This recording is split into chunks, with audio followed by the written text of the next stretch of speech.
since we were busy messing with the MR2 yesterday, I didn't even have time to say hi to these guys. Hey, what's going on? At least not man? on camera. Finally got here, huh? Yeah. Nah, we saw Brent yesterday, but we just didn't have time to film nothing. But Brent and Shane are out here, and Shane is running his car for the very first time out here. So Shane is Brent's son, for those of you that may not know. And this is his H2B all-wheel drive Civic called Lyset. And it's his first time ever running out here at Maryland. Never even made a pass down the track, but he's been with us for the last 4 or 5 years coming out here. And now your boy's in the race. Yeah, it's been a big dream of his. So he's crewed on a lot of guys' stuff here, so yeah, it's cool. He's himself. Been 8-1 and going for that 7, but he went just fast enough to qualify to make the break to even be in the race. So now he got a bigger turbo on there. Got to go for a 7. He's gonna rip. Yeah, it's gonna be cool. Freaking H22 powered CRX. Things come such a long ways. And guess who else just got here? What's up, guys? This guy. Man, I'm so excited. This is my favorite event of the year, bro. Like on the plane, I was just like, just ready to get here, It's man. time. You better have those dollar bills ready. Oh, I got a couple dollars on me, you know what I mean?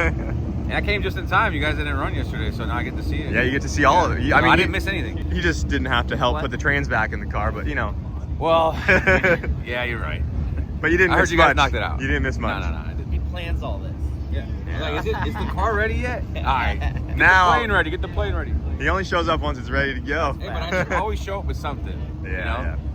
Now we're just missing one more. We just gotta wait for Roman to show up, which I heard he's on the way. So He'll be here soon. Then we'll get the whole crew together.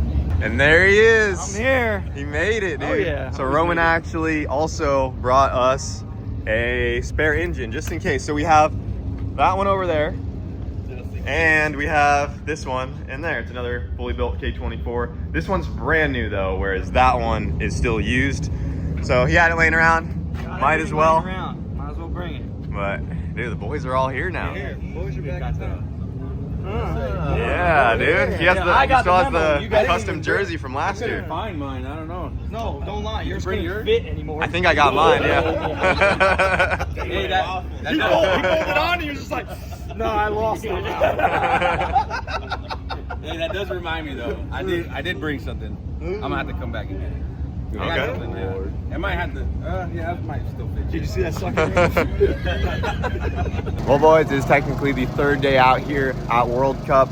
We were in line yesterday to make a pass. We were right after stick shift for the first round of qualifying, and there was a really bad crash between Grannis Racing and another Supra. Track conditions were already starting to worsen, and with how long it was going to take to clean up that wreckage, they ended up calling it for the night, so we did not end up getting to run our first qualifier yesterday. So they are starting where they left off today. We're gonna go ahead and get this thing fired up and get ready to get her up into the lanes.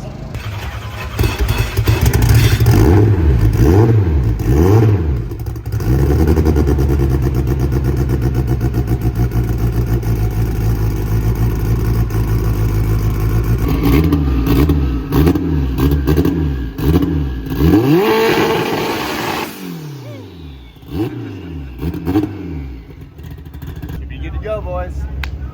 Come on, MR2. We need a good Q1 here. It's still pretty turned down, but we just want to try to leave good. We took a little bit out of the slippers because we don't know what the track's going to be like here. Better be safe than sorry. So it might slip a little. It might not be super fast, but as long as she goes A to B, so we can get some data and go from there. Got something in the back for you guys. You know, last year we got some cool jerseys. And I had to step it up this year, so I got. Oh yeah, what'd you do? I got some. What we got in here, dude? See which one is this? Oh yeah. Hold on.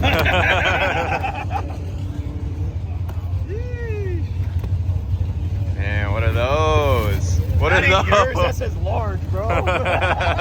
For you. This guy's not giving you a break. It is medium. Medium. Here's a new jersey. Damn. Oh, it's fresh. We got some freshies, Got dude. the boys in the back. Dang. Awesome. Damn. That is sick. So now we riding in style. And I got something for you too. Damn.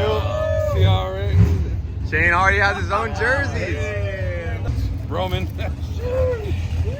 And let me see that thing. The windbreakers. Oh, This looks sick. Yeah, there you go. You You're spelled gonna. my name wrong. Yeah. You spelled my name wrong. That'd be fun. Yeah. I would actually be happy if they did that. Just ramen or something. Yeah, just yeah. Why? Damn. Hell yeah, dude. That one should have said wit. Which one is that one? Did you open it up? Nice. This is good material. Damn, you got yourself an updated one. This is Nice, hell yeah. Yeah, I love the way these came out, bro. Those are sick. So I did like the white sleeve and the black sleeve. There's a lot of thought into this. Because I had the white sleeve over here, but it was too close to the car. So Yeah, that looks I good. love it. All right, they just called us to the lanes for our first qualifier today. Let's go ahead and get this MR2 in line. Just hope she goes A to B. We're gonna need it because we just found out that they are running first round of eliminations tomorrow night. So we did change a couple things. So let's go ahead and get her up there. Turned her up just a We little may have bit. turned her up a little bit because we need to qualify.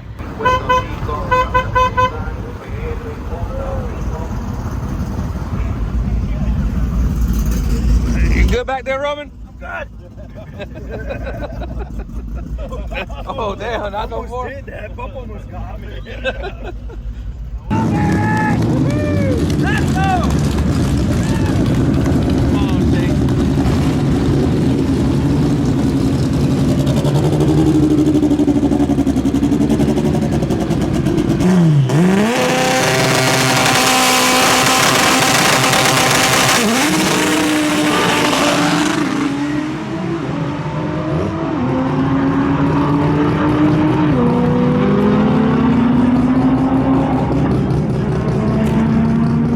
In line for our first qualifier, and we changed a couple things around. Well, not too much. All we did was add more boost because the plan yesterday was to run our pass a little more tame because we thought we'd have a couple extra passes, but with the delay from yesterday and a possibility of weather coming in Sunday, it sounds like we're going right into first round of eliminations tomorrow, so we might only get one more qualifier after this one, and they only take the top 16 of the field to even make the race.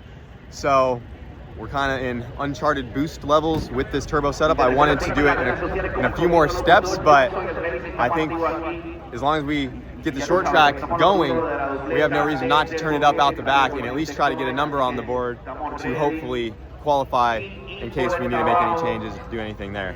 So we do have the slipper a little looser. We were playing with a couple things. It's a brand new clutch as well. It's not the same clutch we had in for testing. So we're gonna kind of see where it ends up. That's why I was hoping we had some more passes, especially on the test day that we broke the trans, but it is what it is. So we got her where we think she's gonna hopefully at least leave, and we fed her quite a bit of boost out the back. It's not on kill, but I mean, if it goes down, it should be relatively spicy, and all we can do is see what happens. So we're out here, just about ready to go. You got your quarter out, Emilio? Oh, just in case, you know, I just keep it out. Well, I didn't know. I didn't know if they were trying to do something, you know. Whip them out, Roman. Go ahead. He took 2 of my 100, so I'm trying to get him to lose them. Who's calling? You call it. That's fine. All right. I'll donate to the poor today. Tails? Yeah. You just gotta bend over and pick it up for me every time. I'll I keep charge a throwing fee. them I charge a down. fee. It's gonna be a long weekend. That is nice. Wow. You want some action, Wyatt? No, I do not. Not at all. It's too early for this. Shit. Keep going, bro. It's good. It's good. How much is it for? 40. I just took him twice. He owes me 40. He wants to flip for the whole 40. Oh yeah, you're right. You're right. I figured I would take the So coin. this is break even, or you owe him 80? Yeah. We're keeping it consistent. Emilio's flipping it. He wants to flip it. Hey, we did double check. It's not two-headed. Oh! Tails, baby! Woo! Sit down and flip it. It hit tails 3 times. Ready to go? As we'll ever be. Until it goes down the tractor.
Come on, dude. Not what we wanted.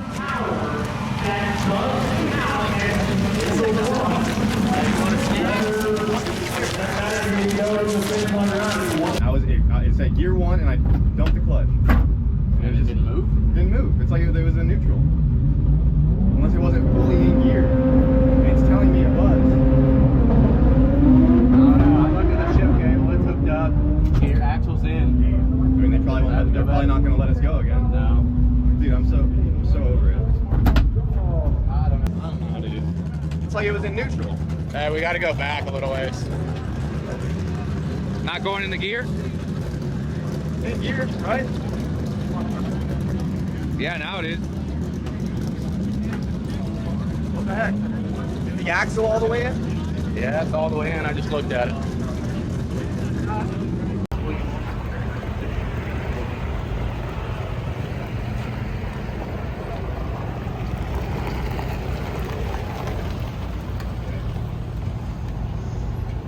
So done with this freaking MR2, dude. Come on, man. Dude, everything's fine too. Well, that's a good thing. We don't have to work on it. If we could have just backed up and I just maybe re-ratcheted it into first gear, it must have just been in neutral. You can see right here I have the log. This is where I brought it up on two-step. This line right here is the gear position. If it changed ever, it goes down. Like see after we were done and pushed it back, how it clearly drops to neutral.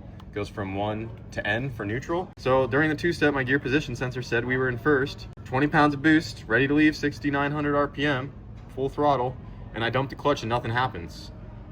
It must have just been like caught in between first and neutral, but it was enough to register first on the gear position sensor. And it just doesn't, I don't even know how that happened. Because we literally pushed it back, I clicked it into first again and it was fine. And then like started it up and it drove just fine. So maybe the detent's like a little too tight or something. Like I've never had this problem. And yeah, that's about it. We at least got past the burnout this time. So we almost got to make a pass, but unfortunately here they are very strict with, you know, most events it's once you light both bulbs and the light goes green, your only option is to go forward or It counts as a pass. that's it. I couldn't back up, double check it. If I knew that was gonna happen, I could have quickly went to neutral, re-ratcheted it to first, but my display said I was in first the whole time. It's the same gear position sensor on the same transmission, nothing changed. There was no reason we needed to recalibrate it. We ran it through the gears last night. On the bench. On the jack stands, everything felt great. It's just like, that's crazy. So I mean, we'll have to take a look at what it is, maybe rerun it through the gears, recalibrate the position sensor, and then maybe bring it up on a launch control and just make sure that it's in gear and preload it good and try again. Figure it out? I think so. I mean, it can only be this detent. Yeah, it was a little tight. It must have been. So I'm just gonna loosen it up a touch. That's all it could be. There's no other way. It's gonna get stuck in between first and neutral. It either ratchets into one or the other. And the shifter did feel a little notchy. I usually don't reset the detent, but we decided to like clean all the Loctite off and redo it. And we bench tested it and it Feels a little better now? Yeah, it seems better. So.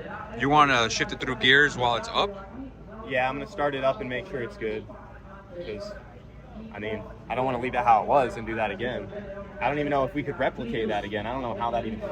It's never happened before, so it's something It new. literally said it was in first gear, but it was obviously in neutral. So. Weird. So we're gonna turn this thing on, run it through some gears, and see if it feels any better. You did adjust.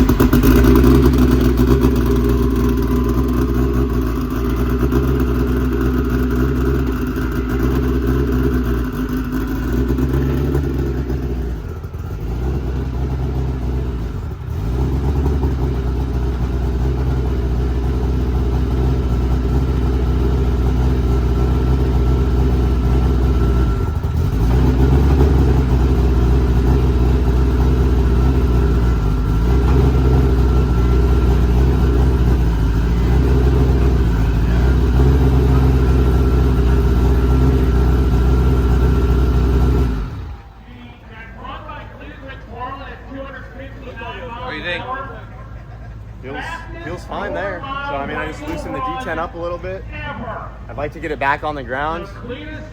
Maybe bring it up on launch control in gear, load it up, like just make sure that it's good. I don't know how that happened. I also I did deep stage a little bit to where the bulb was flickering, but the log said it was in gear. So just weird. We verified the gear position sensor was recalibrated. It's the same trans that was in there. The sensor didn't move at all. So it shouldn't have mattered. That's just so weird. We needed to do something. I mean, we have to. We don't have many more, you know, we needed to do qualifying, something, man. So. Oh, well, all we can do now is wait and try again. Didn't break anything yet. Damn it.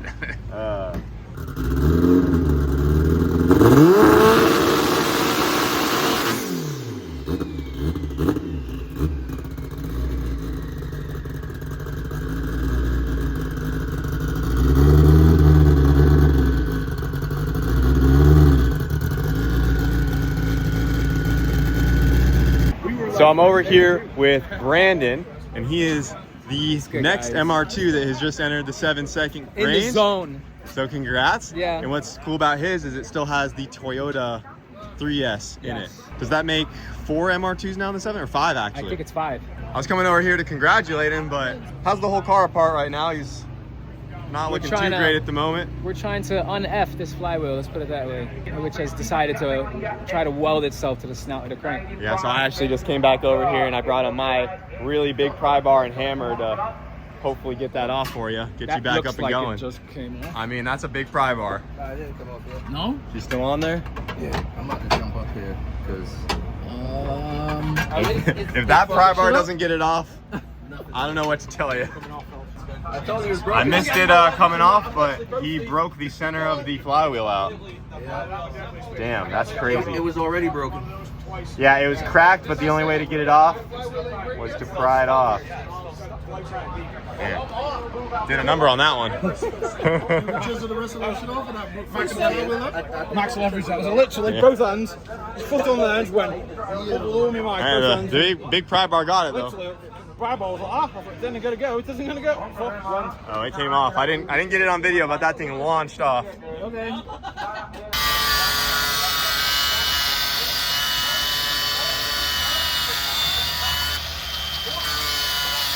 Come on, you fucker.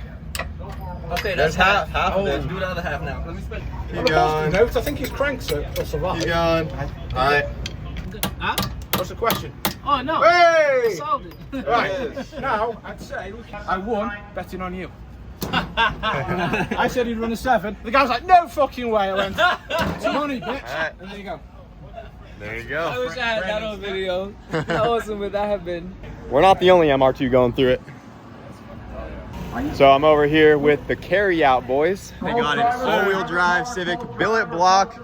This thing has been a 733 191. Really cool car. And they had the pin brake on the shift fork. So it took out their second gear. They are also on a sequential but all-wheel drive. And Mark, who I just got some parts from yesterday, did bring some extra input shafts, because when you take out second gear, you also take out that input shaft. Yeah, got it pretty good. Dang. Unfortunately, Mark ran out of input shafts because I guess there were some other guys that needed them while they were here. And the reason why I took out the trans that was originally in my car was because I had an older input shaft in it and the teeth weren't quite meshed together and it had a little bit of a noise. So I took it out to be safe, but we pulled that trans apart and inspected it, put a new input shaft in my backup trans, and the old input shaft is still good. It was sent to Quave and straightened. It was just a used unit. And since Mark didn't have another one and these guys broke it, he got that one from me. Thanks And so they're- much. Thanks to the Booster Boys, we're still in the race. Yep, they are going back together here. And they're in Wild Street too, Yeah, so we're hey. Wild Street. Just give me some, if you win, just give me some props, you know? And if we line up, maybe give me the hit or something. Race is a race. It looks like you should be good to go. Yeah, we're ready. So hopefully she holds for you. Thank you. So if it's a little chattery, just don't worry. The teeth just need to kind of mesh in place, but should be good to go here. A to B. That's all we need. Yep. Let's see that 699. $6.99. Let's go. 200 plus. That's what we going for. Oh yeah. All right, we got the MR2 up in line. We are actually the second one up here in Wild Street. It is starting to get a little dark out. I wanted to try to get up here right away so that it doesn't get too cold and the track worsens. But we are ready to go. But right across from us is the stick shift, and you can see the other MR2 over there. That's KMP's, driven by Sean.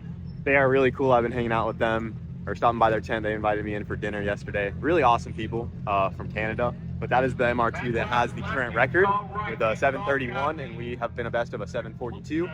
That car is now in stick shift, so they have 0 restrictions on what they can do. They can get as much weight out as they want. Like, they can do whatever, and they got that thing a lot lighter than last year. They have a way bigger turbo, and they got a pretty good handle on the radials. So, you know, that MR2 record is definitely going to get buried deeper, and I feel like it might happen right here. And I honestly don't care. I just think it's awesome that the MR2s are getting pushed this far. I already had my glory with mine. We're going to continue to push even further. But I know these guys are here hoping the stars align to possibly run a 6, which would be insane for an MR2. I didn't think it would even be possible, but they very well could do it this weekend. They made a 731 at 202 last year. They just did a 747, I think, yesterday at 196. A little more tame with the new setup they have, and they have a lot more in it. They could easily probably go 205, 210, who knows, maybe more than that. Their limiting factor is the TAS K20 block and the rod bearings as well. They're on the thinner rod bearings, kind of like we are. So at those power levels, those rod bearings take a ton of load, and you only get a few hits before you got to put new bearings in the engine, or else it'll just come apart. But they got a really good handle on it. It looks smooth yesterday. I'm not sure if they're going to let us go up there because we don't have the badges and they're tight right now, but I'll probably watch it from afar, and we might see a new MR2 record go down right here. It's going to make us want to turn this thing up even more, but if any MR2 is going to bury it, it's going to be us or that one for sure. So we'll see what they can do. Maybe they'll give us a number to chase over the next year till now. The advantage we have is they're up in Canada, so they only get to run it this one time, but our track's open year-round, so we got a whole year to work on it until next year. But I don't know how far this MR2 record is going to get taken, but they're getting so fast.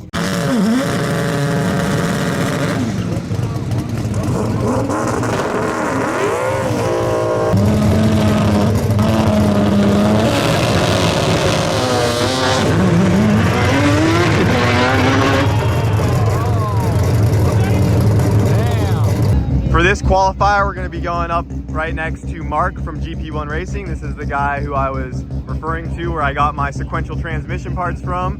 So it'll be cool to kind of go up and line up with him. His car has been a 7.3 at like 190 something. Very fast car. This is a fresh build, all-wheel drive Civic, also on a Quake sequential. Really awesome build. I don't think we're gonna go quite as fast as him, but we do have the MR2 pretty spiced up. As long as we can finally just go A to B, that's all I'm asking for right now. But if it leaves decent and goes down, there's no reason she shouldn't pop off a 7-second pass. We went 5.2 to the 8th, coasting, testing the new setup. There's no reason it shouldn't be going to 5.0, 490 easily and just riding it out. It just depends on where our slipper's at, and the power's gonna be there out the back to at least run a solid qualifier here.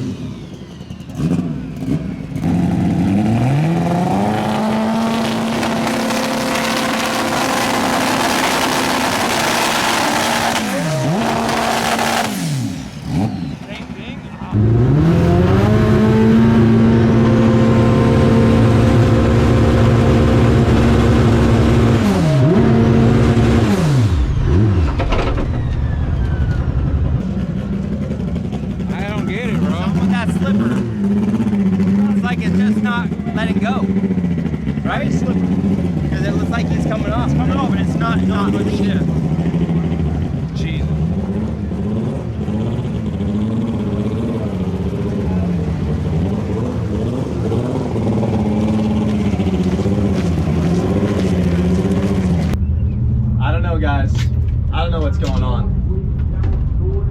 I do not know what's going on. It doesn't make any sense.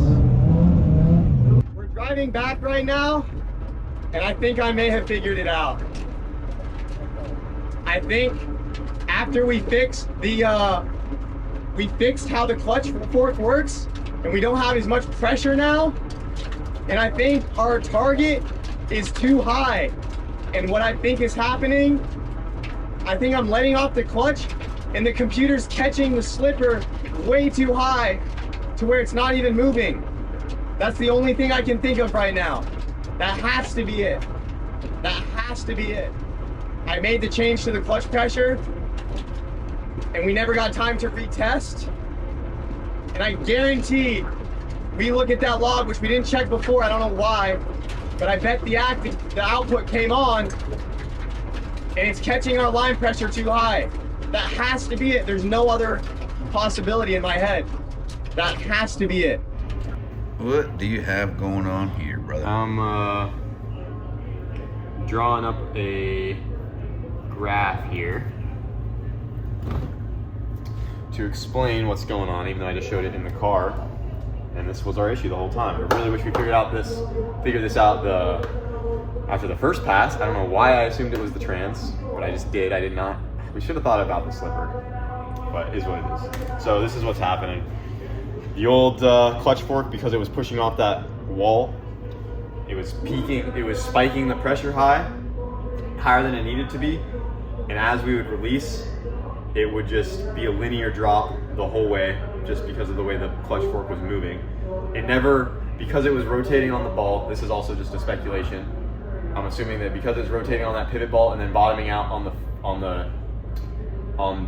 wall of the billet housing, and then it's using that wall to further push the throwout bearing in, it's always increasing the pressure, because as it's coming around that pivot point on the ball, when it should be getting to a mechanical point to where it should become easier for the master cylinder to overcome the throwout bearing and spring pressure, instead of that happening, the wall on the billet trans is there, it stops it, which just keeps the pressure going even higher, and so that whole range of motion ends up just being linear, which we've always seen in our logs. So like the old setup, if this is our clutch pressure, this would be no slipper at all, right? If we just are using our clutch like normal, this is what you would expect. The clutch pressure is up high, you let up on your clutch, and it comes down nice and kind of linear. You can say, hey, let's catch the pressure right here at 700, let's say, and then by the time it all reacts, we're somewhere at like 580, and that's where we want to slip, you know, like and that works. This is what is going on, and this is why the car didn't move. So we got our clutch pressure in. Now that we have clearance on the bell housing, the clutch fork has a spot on its way as it's pushing the throwout bearing in. It has a higher mechanical force. It takes more pressure to overcome that initial amount, and then it gets on the opposite side of that ball, and then the mechanical leverage starts to go in favor of the master. So the clutch pressure actually goes back down as it kind of rotates around that pivot ball. Now that we have full range, this has to be what's going on, because now what we're seeing in our clutch pressure is it'll come up, I'll let the clutch out, and you would think the pressure would just continue to drop, but that's not what's happening. It will actually drop, overcome that pivot point, and our clutch pressure goes back up, even though the fork is still moving out.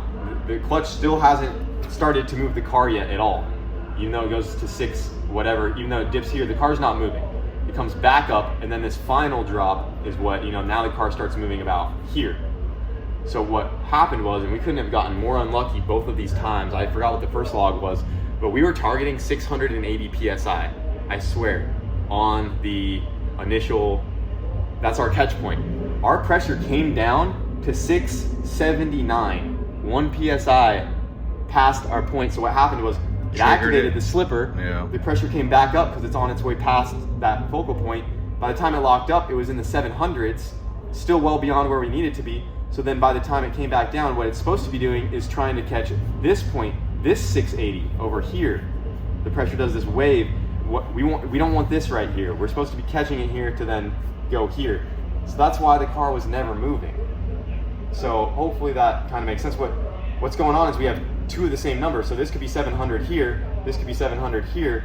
We say, oh, let's catch it at 700. It's gonna see this first 700, catch it way too soon. The car's not gonna go anywhere yet. So what we're gonna try to do to fix this is we need to just readjust our pedal stop. That seems the easiest way to do this. It might just be overextending those fins a little bit as well, and that's also kind of why that clutch pressure might be getting a little easier. We actually already tried to adjust it in the car, and it is set up where we're gonna try it. The only issue I'm worried about is with the clutch pedal all the way in, it feels like I have almost no throw. And like right when I try to come off of the clutch pedal, the car wants to try to move right away. So I'm just worried that if we try to bring the car up on two-step, that it might try to creep forward when I need it, you know, when I need more clutch. And then maybe if the clutch gets hot after a pass, with that clutch stop being so tight, I won't have, you know, a way to fully disengage it. But this is what we're gonna have to maybe try as a temporary fix to get past this. So when we add that clutch stop, we'll be able to actually get rid of this dip entirely, and we can just leave from this point right here and then run the car. So all of this distance right here is free play in the pedal, to where if I'm all the way down, I can keep coming up, keep coming up, keep coming up, keep coming up, and this all, you know, the pressure's doing this wave right here up until this point, and eventually as I keep coming up, this line right here is where the car starts to grab and actually go. So we need to pull that clutch stop back a bit to that point, and we should be good. Just because it hit on the billet housing before is why we never saw that weird dip, and it was just barely triggering our line lock to come on. I can't even make this stuff up. Our target to catch for the pressure was at 680, and this initial dip right here went to 679 at this dip. So that means if our target was just like say 670, this dip would have never been low enough to trigger it to come on to hold the car in place. It would have got past this wave, and then it would have came down here and it would have actually hit the 670 right here when it's actually trying to go. So hopefully that kind of makes sense, but that is definitely what's happening. You can literally watch on the fuel tech as I come out, the clutch pressure starts to go down and up and then back down. Same thing with the logs. So we think it's gonna work as long as the clutch can disengage. But I'm probably gonna go ahead and wrap this video up just so I can get it out and try to stay on schedule for you guys, just because we've been fighting with the car. So really unfortunate day. Hopefully we can make it happen tomorrow, because it's going to be our last chance to qualify, and we only got one shot at it, which kind of sucks. But at least we figured out what the problem is. So this next pass, the car is going to at least try to do something no matter what. We are very confident in that we figured it out. Just sucks that we didn't have more testing on the test day, or else we would have figured this out before we even started qualifying if the transmission didn't break. You know, I felt like we were pretty prepared coming into this. I got all the changes I needed, but that test day, I just knew we needed, you know, maybe 2-3 hits on the test day and we could get it dialed in, especially with what we did at Bradenton, and we were already on the right track. So I felt like we had plenty of time, but we just unfortunately had some setbacks. So I know it wasn't too action-packed, but I do hope you guys enjoyed regardless. We're trying to give it our all out here, so we'll see what we can do tomorrow. Thank you guys for watching, and we'll see you later.